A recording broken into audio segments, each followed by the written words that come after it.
Santa slaughtered 9 people on Christmas Eve. The Bruce Jeffrey Pardo Massacre of the Ortega family. Warning, this episode is very distressing and upsetting, so viewers' discretion advised. Contains strong language.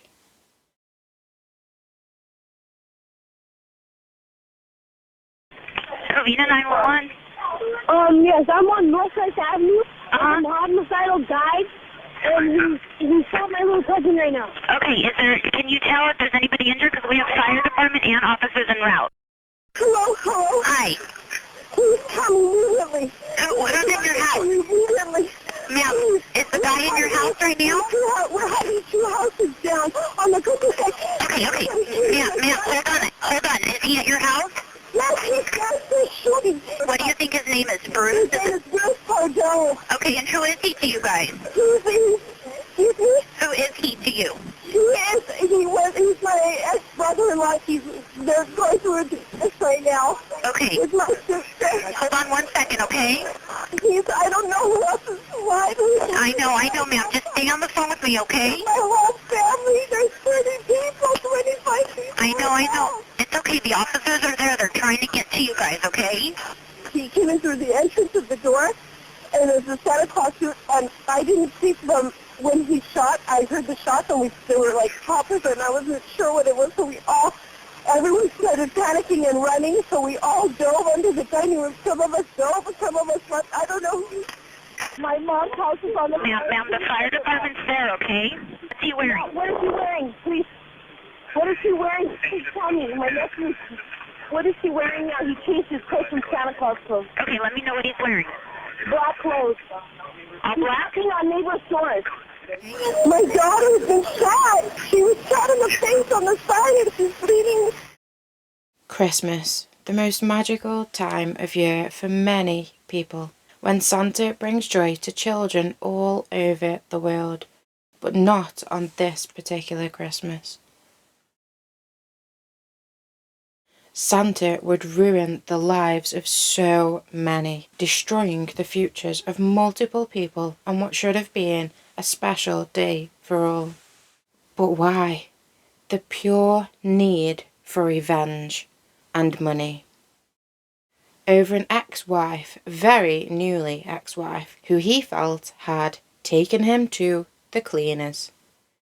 Yep, a divorce settlement was the reason that 9 innocent people, including a 17-year-old boy, had to die that day.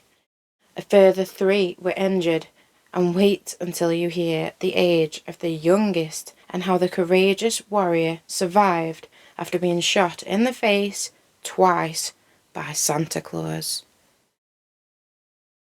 It was December the 24th, 2008, Christmas Eve. A day for celebration, a time for families to come together and share in the joy of the holidays and the upcoming start to a fresh new year. And the Ortega family just loved all coming together and celebrating in their love for one another. That is exactly what they chose to do this year, a huge gathering of loved ones, all in one place, with Christmas spirit in the air. But this also meant that many victims would end up perishing beside each other, all because of one evil individual. Bruce Jeffrey Pardo, who was 45 years old at the time of the brutal, vicious and senseless Christmas massacre, hunting his ex-wife down and literally anyone else who got in his path. A family he had married into, people who had welcomed him, and a little girl who truly believed he was Saint Nick. It was around 11:30 p.m. on Christmas Eve, just half an hour shy of Christmas Day, when the cruel and vengeful individual dressed in a full-clad Santa suit would unexpectedly turn up at the Ortega family home Christmas celebration, with the most evil and sadistic plan in mind. Only a week prior to this, Bruce Pardo had finalised a bitter and toxic divorce, that had left him raging, to say the least. The female whom he had recently divorced was called Sylvia Ortega, aged 43. They had met one another back in 2004 when introduced by a family member. Sylvia herself at the time had 3 children of her own and thought that Bruce had none. Bruce Pardo was actually liked by many people. He was seen as a kind, caring and outgoing individual. He would even usher at a local church, holding masses on a Sunday evening for children.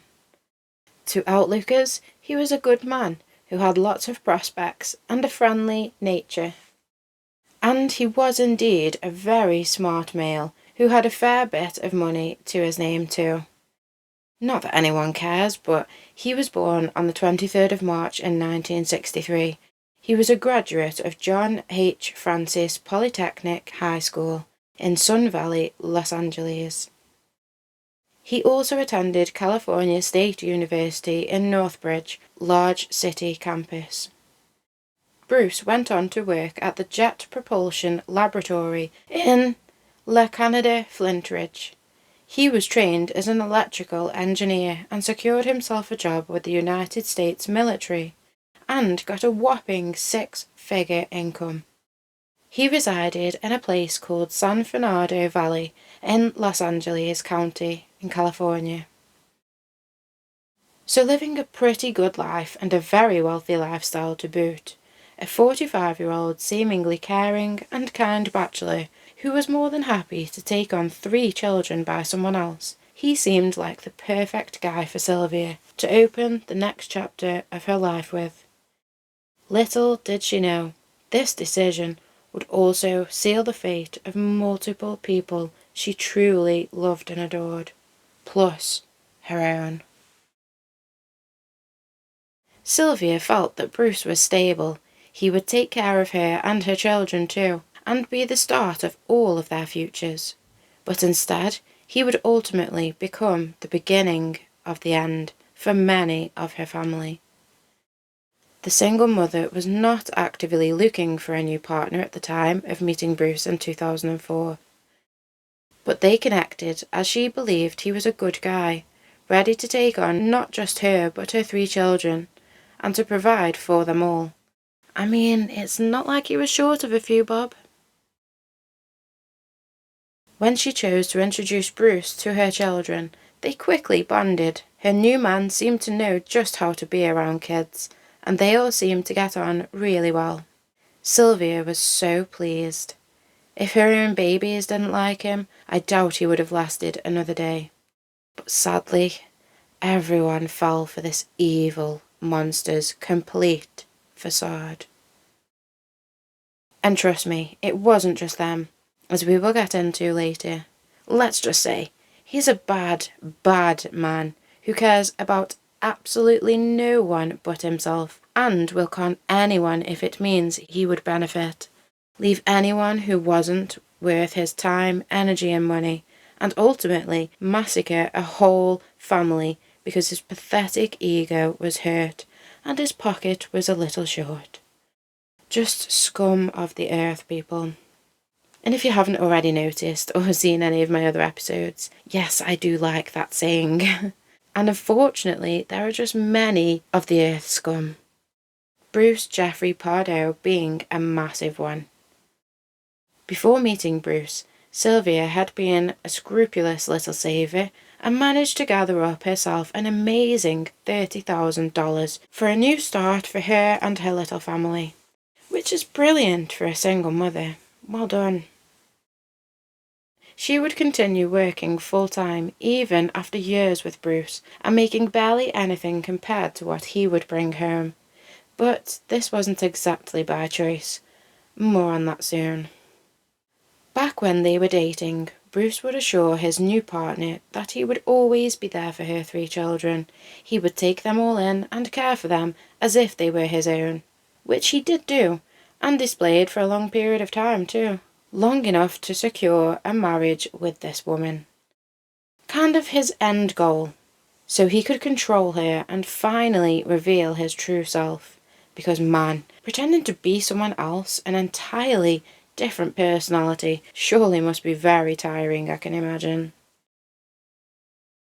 So, after successfully tricking Sylvia, her kids, and her family into thinking he was a stand-up guy who would forever support all of them, he would propose, and of course, she said yes.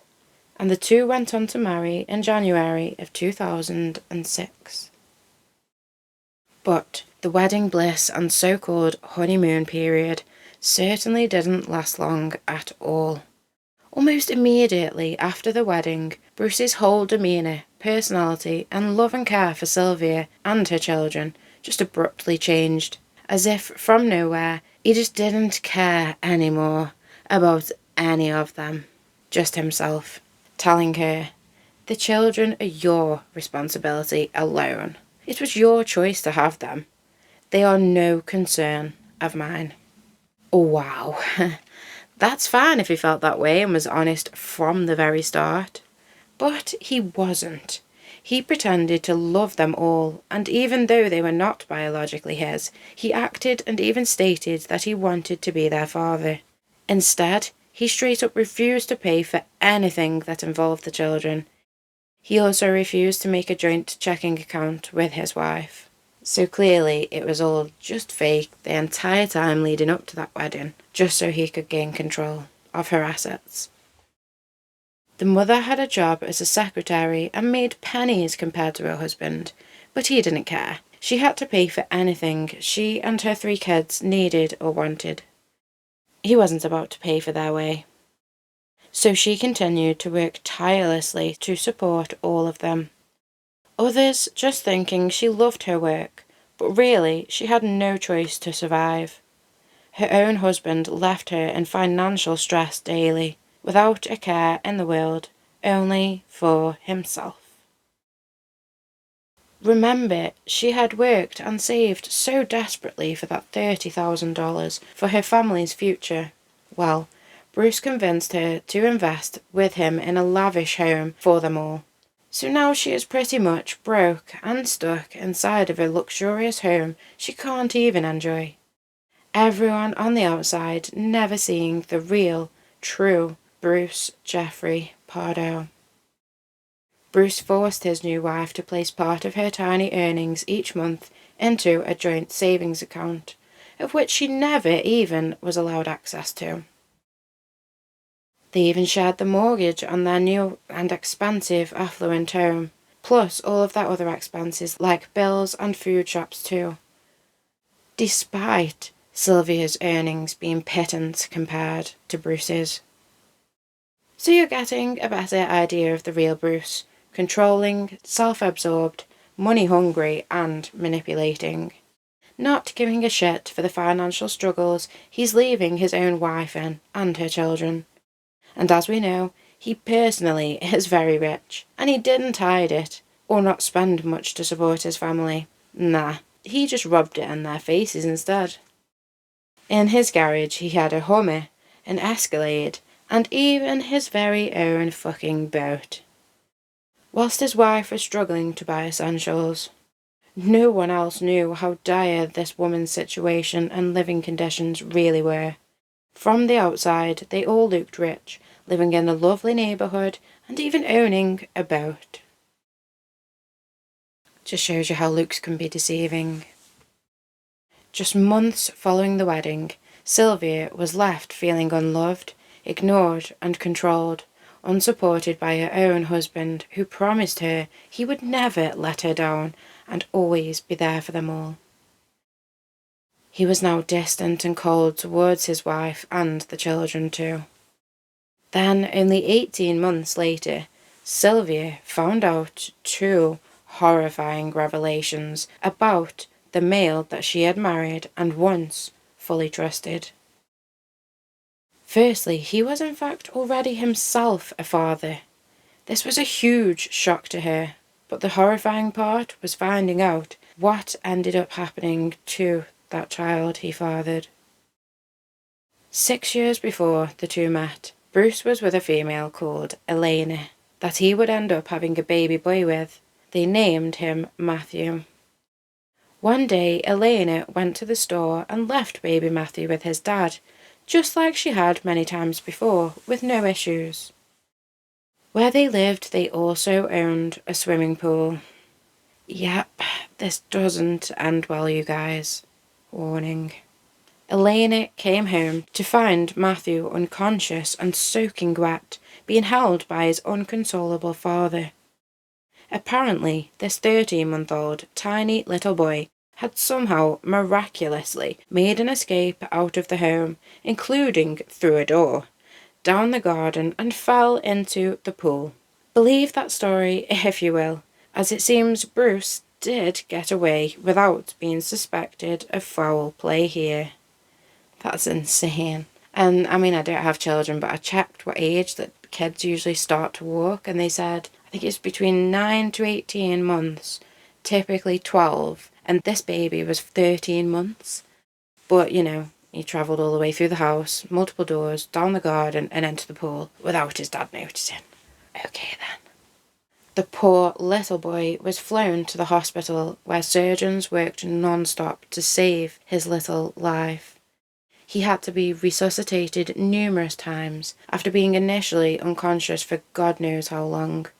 And as most of us know, the longer your brain is starved of oxygen, the more chance of brain damage and long-lasting, lifelong health effects, if not death. Matthew would survive, but at a terrible cost. His life and his mother's would never be the same. After weeks in hospital and the intensive care unit, the specialist determined that the loss to the baby's brain caused irreversible damage, and he would spend the entirety of his life as a complete paraplegic. Oh my God, you guys. Needing 24/7 care for the rest of his life. Literally the worst life possible. To me, that's no life at all. As I say, this scum actually got away with this. Police declared it an accident. Really?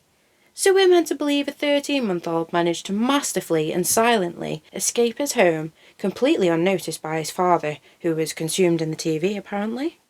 Going through an outside door, so not just a hallway door, a back door that would have locks and all that, so they're more heavy duty.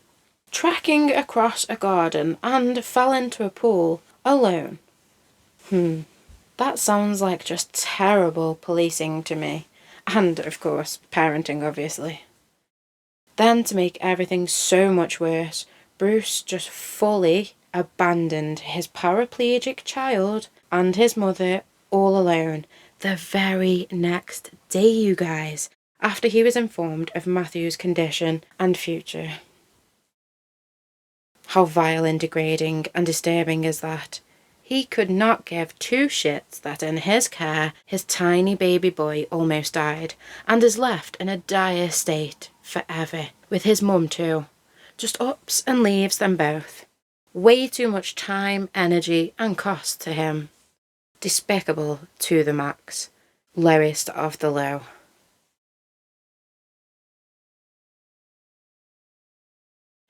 Elena was then left with a staggering $350,000 medical bill, and Bruce in the wind.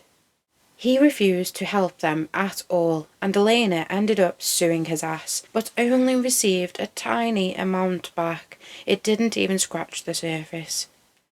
Bruce completely ghosted Elena and his paraplegic baby and never gave either of them a penny. And remember, his baby is only in this horrific state because of him. Now we can see how he managed to stay rich. Evading all of his responsibilities, especially financial. I mean, what kind of despicable human being just ups and leaves a paraplegic baby and the mother to fend for themselves knowing they are the reason? I cannot cope. Now, back to the future, when Sylvia discovered that Bruce did in fact have a son.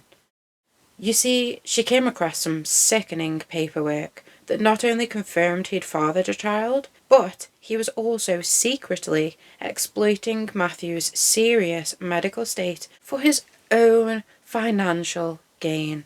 Yes. Oh my god, defo scum of the earth level, him. How the hell did he get away with everything? Of course, Sylvia was furious and saddened to find out just who she had married, and instantly began making plans and steps to leave the vile creature and protect her and her children. In March of 2008, the couple would separate after just 2 years being married. Now she was alone with 3 children to care for, so she tried to be amicable with Bruce.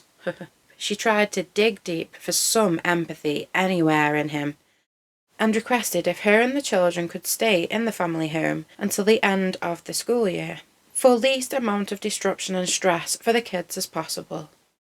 Bruce shocked her by agreeing to this, but it was all sadly just wicked lies. When Sylvia left with her children for a loved one's birthday party, Bruce chose to throw all of her belongings outside and even went to the extent of changing the home's locks, leaving all 4 of them homeless. They were forced to move in with Sylvia's parents, who thankfully were both always there with love and full support for their daughter. Her mother, 70-year-old Alicia Ortega, and her 79-year-old father, Joseph S. Ortega, who welcomed all 4 of them with open arms. Thankfully, but this would also sort of seal their fate, too. Saddened things didn't work out with Bruce and their daughter, they instead stepped up and cared for them all. And Bruce hated this. I mean, what the hell, man? You left them all homeless. Did you want them to struggle on the street? Well, clearly he did. And he despised anybody that decided to step up and help them. Strange individual. A week following this, Sylvia met up with her lawyer to start inevitable divorce proceedings. I mean, what did Bruce expect? During this time, he continued his controlling ways, knowing Sylvia would of course want her share of the $88,000 that they'd gathered in their joint account together. Well, yes, it was hers. He decided to drain that right down to just $17,000. Wow. He can't get any lower, can he, this person? Well, yes he can, because he hasn't murdered people yet. She did also try to get more through the divorce, asking for around $3,000 a month in spousal support, which enraged Bruce. Who does this woman think she is? She even wants money towards her attorney from me. Saying to a friend, she's taking me to the cleaners. He felt all of the money, anything that they both worked hard for, was purely just his. The home, the savings, all of it. Shares is with my ex-wife? I don't think so. And to support her children? Not my problem. Then in June of 2008, a divorce court ordered Bruce Pardo to pay Sylvia $1,785 a month in spousal support. A lot less than she had hoped, but a lot more than he was ever okay to part with. Like ever. Even the first check to her from him would bounce. He had no intention of ever giving them a penny of his money. His money. In July, during all of this, Bruce was fired from his job as an electrical engineer at ITT Corporation Electric Radar Systems for billing hours of work that had never been done. So, money fraud. This in turn meant that not only could Bruce not afford to pay the mortgage on his home anymore, but he couldn't even pay Sylvia either. He was also $33,000 in debt with credit cards. Things weren't going well for Mr. Pardo, but the divorce court did suspend the support payments to Sylvia on the basis of financial hardship, which allowed him the time to put his plans in motion, whilst not paying out. However, as part of the divorce settlement, he still was required to pay his ex-wife $10,000, and that was not about to happen. She has a bloody nerve, he thought. Sylvia also kept her wedding ring and the beloved family dog, who Bruce, funnily enough, actually did seem to truly love and care for. I know, right? Who cares about the wife and the kids? They can all go to hell. But the dog? I love the dog. Which, of course, I do understand, as I am myself obsessed with my own dog. But I would never go massacre a whole entire family because they piss me off, or leave a mother and a kids homeless, so the line draws with just loving the dog. So yeah, his ex-wife also keeping the dog, final fucking straw for Bruce, even though he got to keep the family home, the cars, and even the damn boat. Plus Dodge paying her the support payments. He still couldn't allow her to receive anything, not a single penny, not on his watch. He began to plan the end. His Christmas massacre of many innocent people. Firstly, he would purchase his second 9mm Sig Sauer handgun. So, no money, but enough for a new firearm. Okay. He claimed to the courts that he was trying his very best to find a new job, and he just needed more time. Also, that Sylvia didn't need any money, seeing as she's living at home with her parents. Yeah, because she never wants to save to move out with her 3 children, does she? Jesus. He even said that she should pay towards his attorney's fees. I mean, she wanted the divorce, he was saying. Bruce said she should also pay him alimony. Why? Because you lost your well-paid job due to money fraud? Rightio. We'll get right on that. These requests were thankfully both denied. In September of 2008, once Bruce Pardo had let the mandatory 1-month pass to make his next gun purchase, he would go on to buy a third firearm, another 9mm. On the exact same day, he would visit a costume designer named Jerry Diotti, who would go on to design and make his tailor-made Santa suit for his Christmas Eve family massacre, which must have just been awful for her to find out she was a part of, unwillingly, obviously. Clad in a Santa suit, which he bought from a designer. You know, when I first heard it, I knew he was wearing a Santa suit, and I knew who he was because I had seen him, but more than one time. So, but I didn't think anything of it until they were saying that he used the Santa suit and he put stuff in the Santa suit, like guns and whatever he used. And then it kind of freaked me out, thinking that maybe he had already planned this for a long time. Jerry Diotti says Pardo appeared to be a decent man. He had bought and rented from her costume store before. He had even shared a family picture with her from Halloween. And like I say, he stopped here. He ushered it at the church across the street. He stopped here a couple of times and knocked on the door and said, "Hi, how are you? How's your dog?" And "Mine's fine," you know, and da-da-da. And, you know, just nice guy. Pardo lived in this house in Montrose, California. Waitresses at the neighborhood cafes knew him by his first name. But behind this facade, police describe a calculating killer who planned the massacre of his wife and her family for months. Harrigy says the Pardos became estranged after Sylvia discovered Bruce was father to a disabled child who he had abandoned. Bruce continued to be a busy boy, buying firearms. In October, when another mandatory month had passed by, yep, you guessed it, Bruce would go on to purchase his now 4th firearm, another 9mm Sig Sauer. He certainly has a specific gun preference and type, that's for sure. Maybe it's the only one he could learn how to fire. He also went and purchased 17 magazines in Iowa. Next month, in November of 2008, well, what do you know? Bruce wasn't finished with his gun collecting and went on to get a 5th 9mm. Bloody hell, he certainly prepared for many victims, that is clear. He didn't just want to end his ex-wife's life. He chose that day, a known day for the Ortega Christmas celebration, when he knew all of the people that loved, cared and adored Sylvia would be present.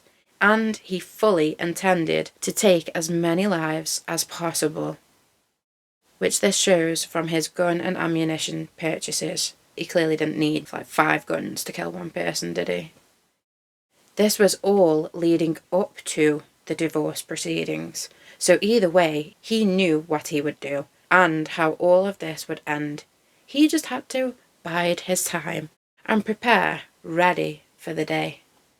Remember, he asked the court for just a bit more time, all to help him get to his end goal, his Christmas Eve massacre of the Ortega family. The divorce was finalised and preparations for the Ortega Christmas gathering began. This year would be the biggest yet, with Alicia and Joseph's 5 children bringing along their grandchildren to join. Aunts, uncles, cousins and partners would come together, and this year there would be around 30 loved ones, perhaps 35 to begin with, present in the home that fateful evening. Some luckily had dispersed. In a place called Covina, a city in the San Gabriel Valley region of Los Angeles County, California. It was almost 11:30 p.m. on Christmas Eve, and some family members had already left the home, thank God, although his total number of victims could have easily been even higher. The street was quiet by this point, and most of the children in the neighbourhood were resting their heads in their pillows and hoping Santa would visit with lots of presents on the most magical day of the year. But one girl who wasn't asleep was Sylvia's 8-year-old niece, Katrina. Around 11:30 p.m, a neighbour to the Ortegas saw a blue car arrive at speed in the quiet cul-de-sac. Thinking it was odd, they paid attention. Then, when a male dressed as Santa appeared, they thought, "Oh, it's just family. Nothing to worry about." Oh, how wrong they were. The Santa man, or at least male in a perfectly fitting suit, then headed to his booth and collected what the neighbour believed to be presents, wheeling something like a trolley towards the Ortega's family residence. With Christmas lights twinkling and cheer in the air all around, Santa, aka Killer-to-be Bruce, would even wave at the neighbour and sadistically said, "Merry Christmas," with a smile. Okay, the saying itself isn't sadistic per se, but his intentions, what he knew he was literally about to go ahead with, certainly was. So him saying this is actually sick as fuck, and very disturbed. Sadistic, actually. Even showing his excitement for what he was about to execute, or should I say, who. Knock, knock, knock. Who could that be? Oh my gosh, it's old Saint Nick himself. The real Santa Claus is here. At least, that's what 8-year-old Katrina believed, as she excitedly opened the door, full of Christmas promise and hopes of special gifts for her and her family. But that was not meant to be, and that was not Saint Nick. It was the furious and vengeful, despicable Bruce Jeffrey Pardo, here for blood, anyone's, even that 8-year-old girl's.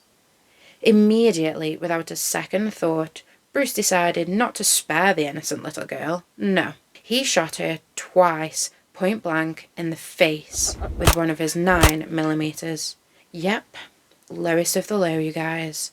Perhaps even one of the worst, most inhumane killers there ever was. And that's saying a lot, right?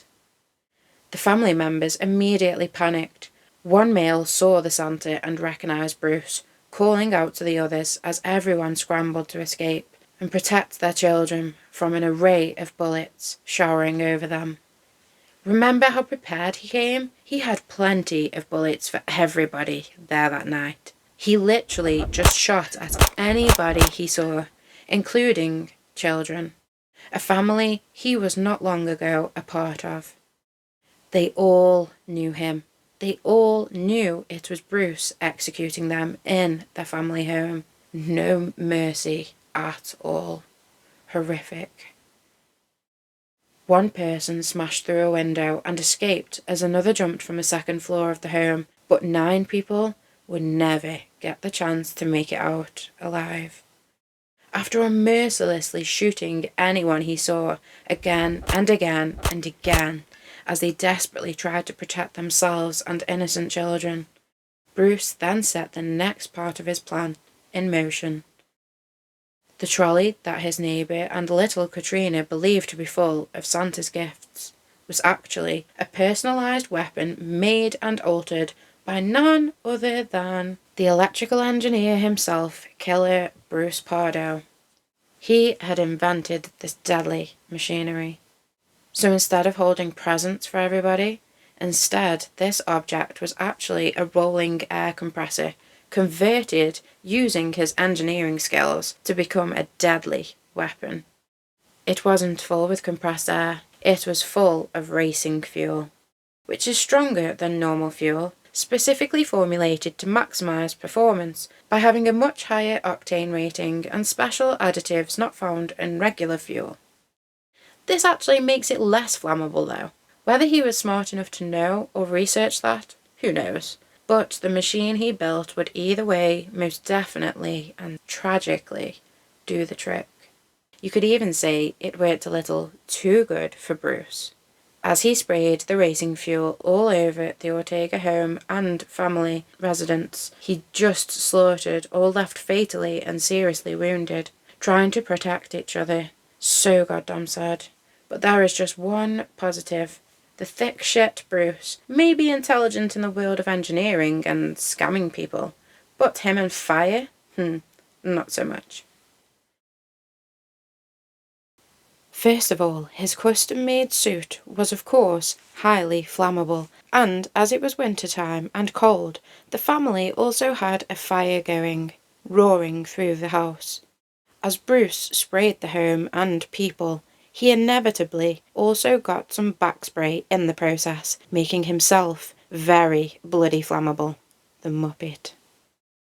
Sylvia's sister Letitia had managed to escape the chaos and death, and was the female who had called 911. As the home and its flames began to roar up to 50 feet high, she begged for help. But by the time help arrived, it was ultimately just too late. His plan worked well in burning the home and people down, as more than 80 firefighters tried their best to tackle the inferno. Inside, everybody perished. Just horrific. It took more than 2 hours to break down the flames. Nobody could hold on that long, tragically.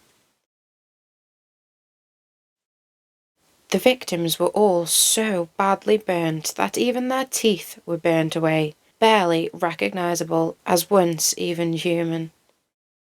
When only hours before they were all celebrating in their love for one another, ready to face the new year that could never happen. So heartbreaking.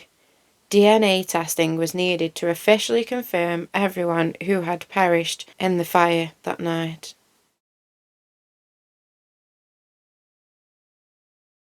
His ex-wife lived at the crime scene with her parents. They are believed to be among the unidentified bodies. Officials are still working to identify the victims and to determine whether they were killed by gunfire or flames. Sandy Kozel, The Associated Press. As we know, 9 people died, were slaughtered that Christmas Eve, including Bruce's ex-wife Sylvia, just like he'd planned. The youngest victim to die was Sylvia's 17-year-old nephew named Michael Andre Ortiz, which, yes, meant that the 8-year-old Katrina, shot point blank in the face twice by Santa, actually fucking survived. Yes, girl, what a warrior she is.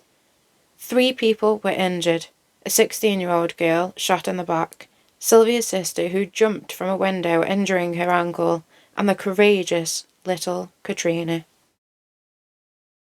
From the massacre, 2 children would lose one parent, and 13 children would be left completely orphaned.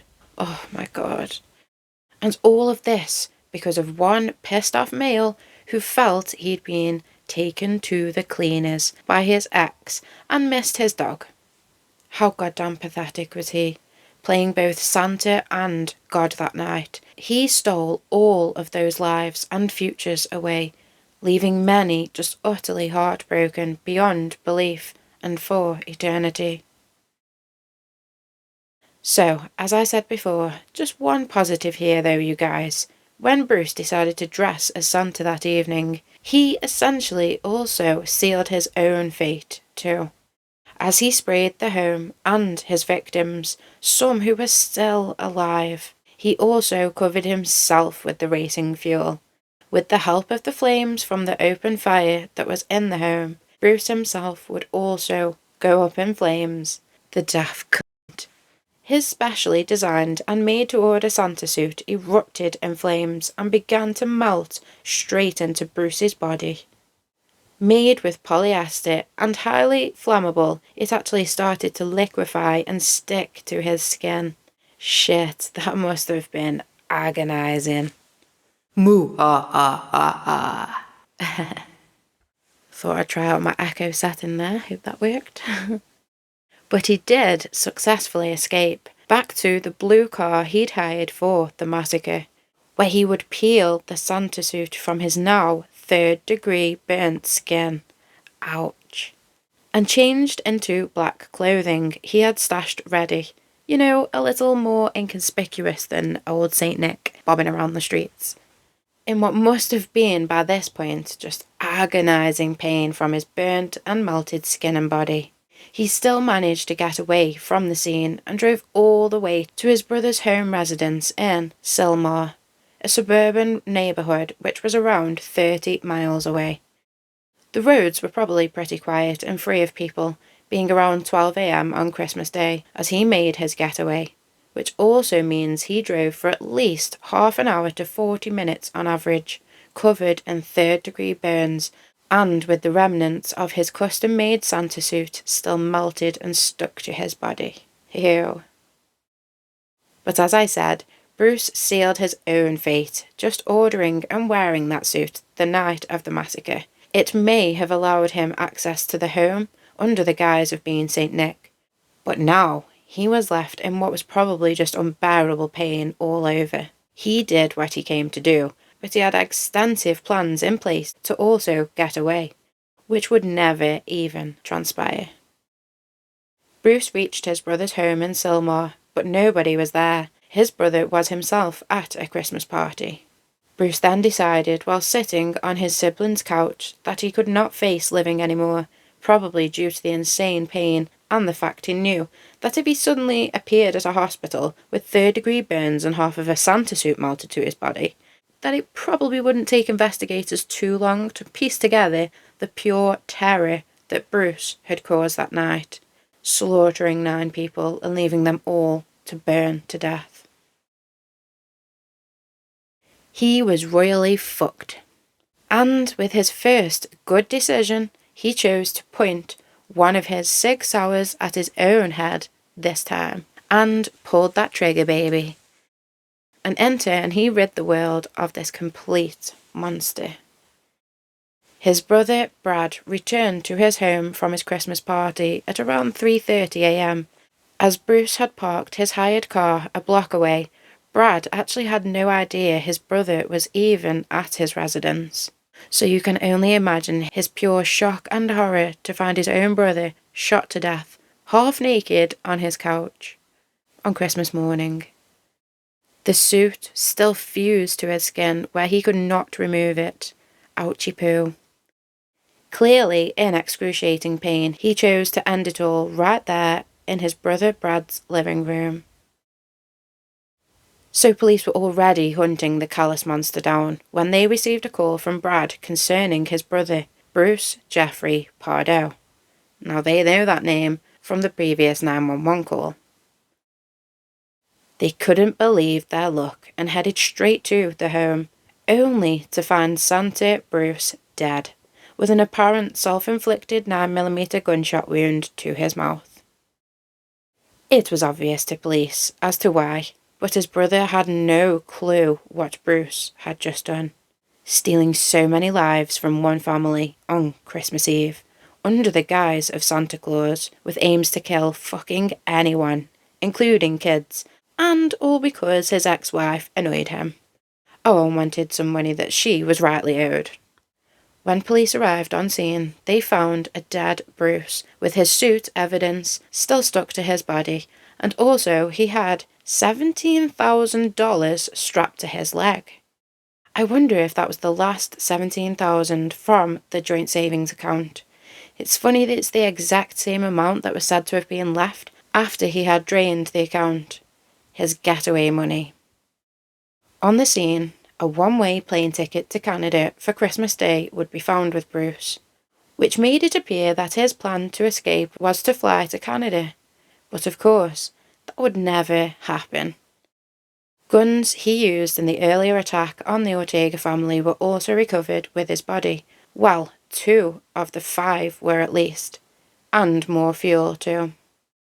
Police then turn and pay attention to Bruce's blue getaway car and peered through the windows, where the rest of the melted custom-made Santa suit would be located, along with hundreds of ammunition rounds all over the back of the car. His other 3 guns were also present in the vehicle, but more ominous and extremely worrying to the responding officers, they could also see wires all throughout the vehicle, as if it had been booby-trapped. They were right. Gosh, he really didn't care who would die because of his actions. I guess the more the merrier, as the saying goes, it seems. Knowing that this whole scene was just dodgy as fuck, the officers contacted their supervisors and would get in touch with the Los Angeles bomb squad. Certainly a good move. The bomb squad used one of their high-tech robots to enter the deadly scene, and the robot then attempted to dismantle the bomb, but it was so intricate, laid out like a maze within the vehicle, that unfortunately it did explode, and with the help of all the spilt ammunition would ultimately just go up in flames, burnt to a crisp, leaving not even a scrap of evidence behind, just how he intended. It was a pipe bomb Bruce had installed himself. Certainly used his knowledge and skills for evil, didn't he? As a robot was used, thankfully no more lives would be taken because of Bruce's wicked plans. It was said that Killer Bruce was found to have had cocaine in his system that night, probably to help him get the courage to commit his awful crimes, and straight-up slaughter of 9 innocent people, further injuring 3, including shooting an 8-year-old twice, point-blank in the face. It's amazing that this male never even had a criminal record showing he was ever violent. Money fraud, indeed, but this no one expected from Bruce. He went from never having a violent record to murdering 9 people due to his discouragement and anger. Discouragement? I don't think that's the right word. Sorry, I don't know what word I meant there, guys, but anyway, due to his anger over a bitter divorce. How goddamn pathetic, people. And he still ended up killing himself too. All of that for absolutely nothing, besides pure heartbreak for all of the loved ones and surviving family members to the Ortega family, who were slain and perished on Christmas Eve of 2008. So back to his presumed escape plan, as it seems that the one-way ticket to Canada on Christmas Day was nothing more than a ruse to confuse investigators and point them in the complete other direction to where he actually planned to head to.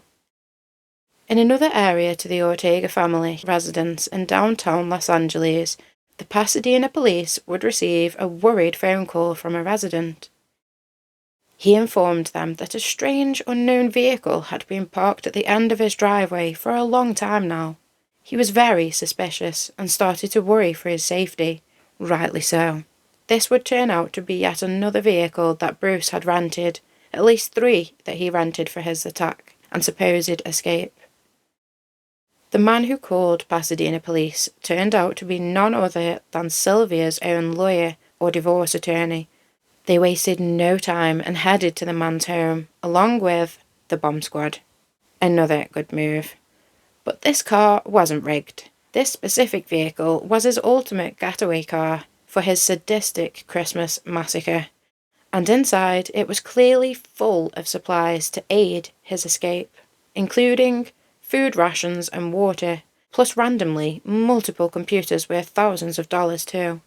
Perhaps to cash in somewhere, or purely taken away because of important evidence they will have stored. Also discovered was a spare gas tank, so he could travel further without raising suspicions and showing his face at any gas stations along the way, leaving a trail. I mean, he clearly did have some brains, just not enough. It certainly began to come clear to officers that conveniently placed plane ticket next to Bruce was a definite ploy to throw off investigators, hinder and slow down the entire investigation itself, biding him more time. He always needs just a bit more time, doesn't he? But the most obvious sign was that Bruce also had a map open detailing the Southwest and Mexico, not Canada. Thousands of miles in the complete other direction, around 6 to 9 hours on a flight. So quite clear he planned to spend a long time in this vehicle, with weeks' worth of food and water and maps to Mexico mainly. Investigators fully believed that Sylvia's lawyer was next to be executed for playing such a huge role in divorce proceedings, given his getaway car was literally parked in the man's driveway. Plus, Bruce's need to act as insane and uncalled for, sickening revenge on genuinely just anyone who ever helped or would help Sylvia.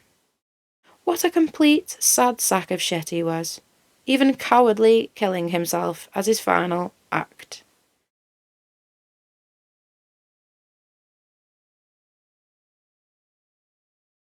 So, investigators headed to mass killer Bruce Pardo's home residence to find what was described as a virtual bomb-making factory. It was here that he designed and put together his deadly weaponry, including the pipe bomb he constructed himself to detonate and to kill anyone in its path. Police also located even more guns and hundreds of rounds of ammunition, along with a shit-ton more of evidence. He took the computers, but left a literal bomb lab in his home. It was also speculated that Bruce intended to kill his own biological mother. I reckon that's because she still cared for Sylvia, the children and her family, as she was even invited to the Ortega Christmas party herself. He couldn't bear anyone helping or even slightly seeming to side with his ex-wife. To him, that was unacceptable. They all had to be eliminated, even his own mum. Thankfully, she was too unwell that night and didn't attend the gathering in Covina. As I stated earlier, I do truly believe he is one of the worst, most evil and sadistic killers ever. I mean, he didn't even have any valid reasons for such revenge on hardly any of his victims. An 8-year-old girl? What part had she played in your misery, you scum? Unfortunately, due to his cowardly actions that night, no one would ever get the chance to ask him that, or any other questions they so desperately wanted answering. Just left to grieve the significant losses to so many people's lives. Not only that, but Bruce Jeffrey Pardo was a real-life evil Grinch.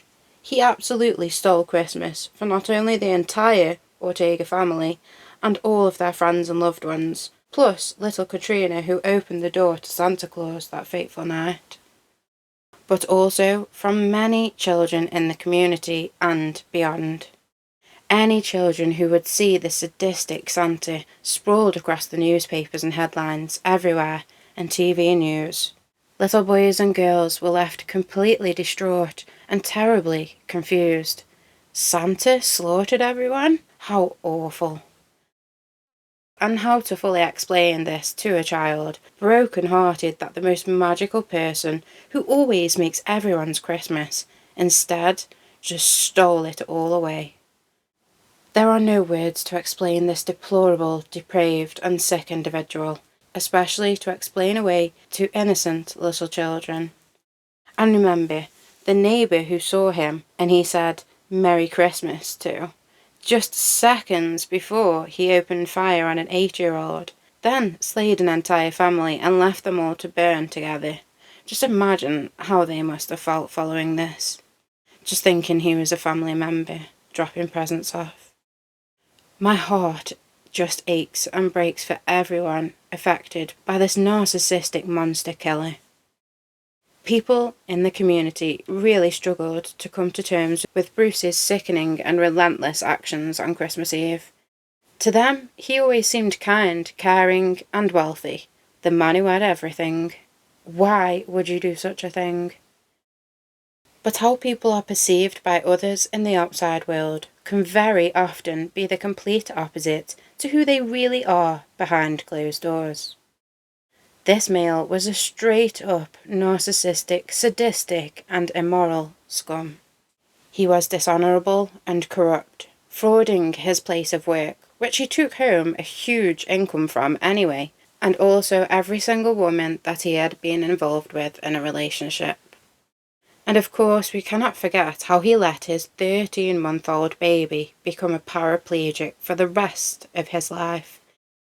Then totally upped and abandoned them both, and his suffering baby and mother, and even went on to use and exploit his child's dire health state for his own financial benefit, without ever speaking to, or sending even $1 their way in all of the years since.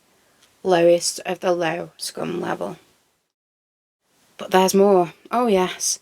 In Bruce's past there had been another female that he had also completely abandoned after using her for financial gain, where he was the one taking someone to the cleaners, as he always was. Not Sylvia, who he actually owed money to. Him. But of course he believed he was God's gift, salt of the earth, and deserving of everything good in life, and no bad. All the way back in 1989, making Bruce just 26 at the time, he had a degree but no real money, and was living with his parents when he met a woman.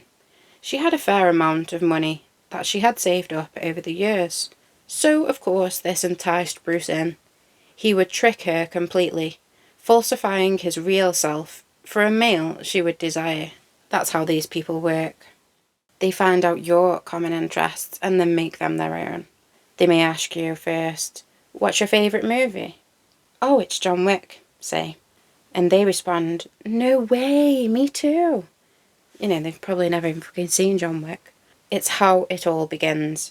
Remember how he promised Sylvia that he would always be there to support her and her children, and as soon as the marriage papers were signed, they could all go to hell in a handbasket.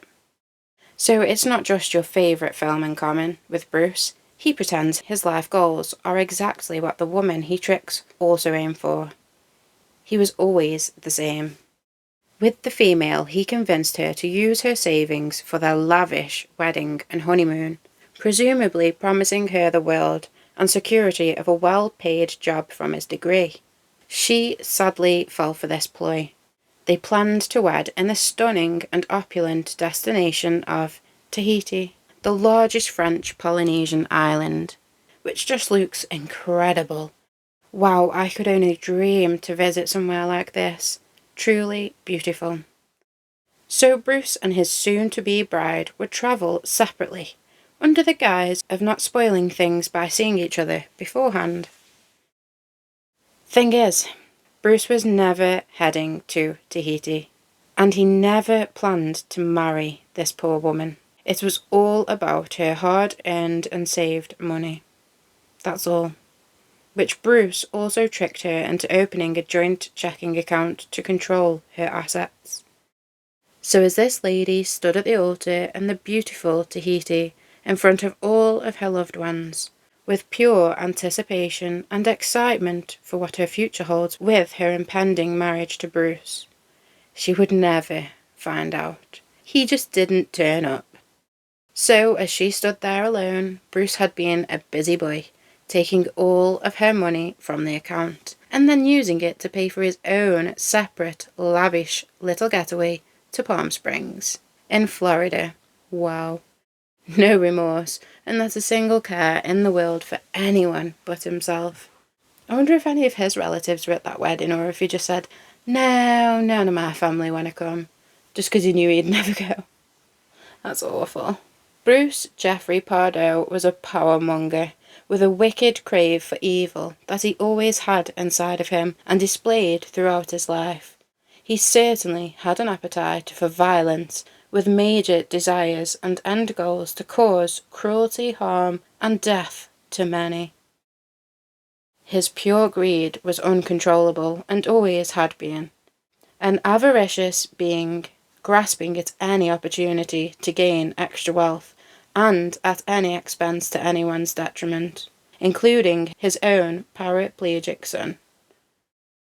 Bruce was covetous, having a huge desire to possess anything that belonged to others, that he felt was owed to him, and only he deserved, like the family dog he loved.